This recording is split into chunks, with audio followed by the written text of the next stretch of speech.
Hello from a rainy, windy day in June in Tosontsengel, Mongolia. We are finally on the summer pastures, and this is actually going to be one of the last videos I make in this place because we're headed out tomorrow to start making our way back to the capital because I'm finally going home in 3 weeks. So we migrated from up in that direction, from the spring pastures to the summer pastures, which are down here in this river floodplain. This little river that runs right along here is called the Gonzen River, and the Gonzen River empties into a bigger river called the Ider River, and the Ider River then finally ends up meeting up with other rivers before it flows north into Lake Baikal in Russia.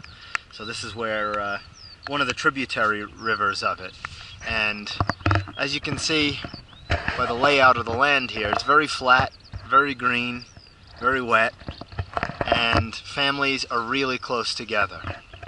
This is the family we've been staying with on the spring places, and now they've moved down here.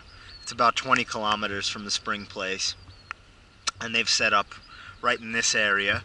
And this is another group of maybe 6 or 7 of the other families that lived up in that direction during the winter and during the spring, and they're all kind of close together, clustered together, and there's more families over here.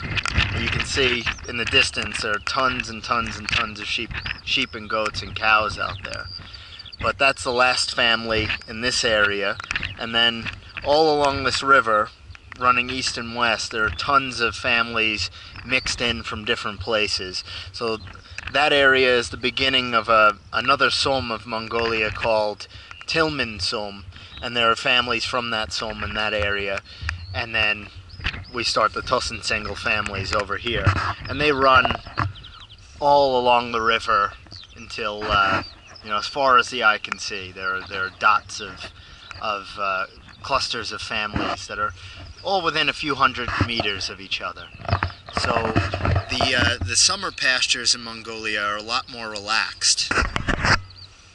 They're a lot more relaxed in terms of who can access them, who can move where, and who can use what resources than the spring places, the autumn places, and the winter places. Now I won't be here in the autumn, but the autumn places are, if you see those mountains with the trees on them, right at the base of those mountains, and then further up in that direction is the spring and winter places. It's all within 40 or 50 kilometers, probably round trip, that all of these families take. So they're not moving very far, but they are moving 4 to 6 times a year. Some of these families actually pack up and move onto those hills, or there's a little lake in that direction that they move to later in the summer.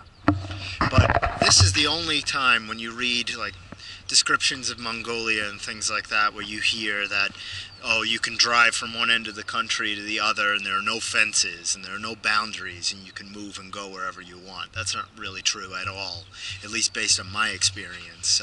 There are very, very clear boundaries, and there are fences. Not physical fences, but there are fences in people's heads in terms of who can access what land, who has rights to what land.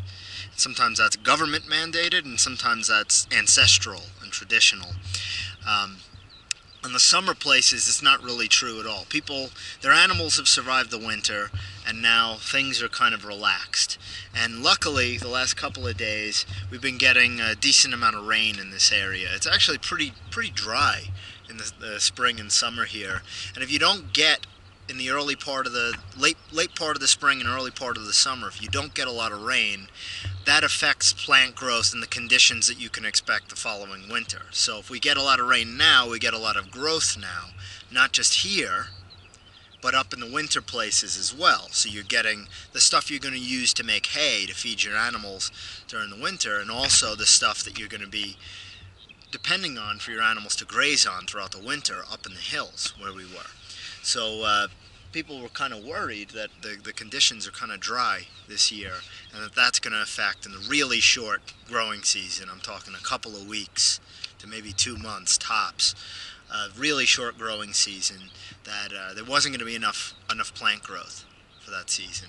And I'm kind of huddled like behind this wood over here because it's really windy today. If I stand up, you could probably hear it. It's really, really, really windy. And but I just wanted to show you how the summer conditions differ from the spring ones. They're not really relying on too many fences or anything now. That's a small fence for baby cows. This family kind of specializes in cows. There's another family over there who actually specializes in race horses, which is pretty cool. And these other families over here are all from that area we came from. But there's really not too many restrictions in terms of where you can move and where you can settle down for the summer in this area. Some people move once, some people move twice before they go to their autumn places in late September, early October.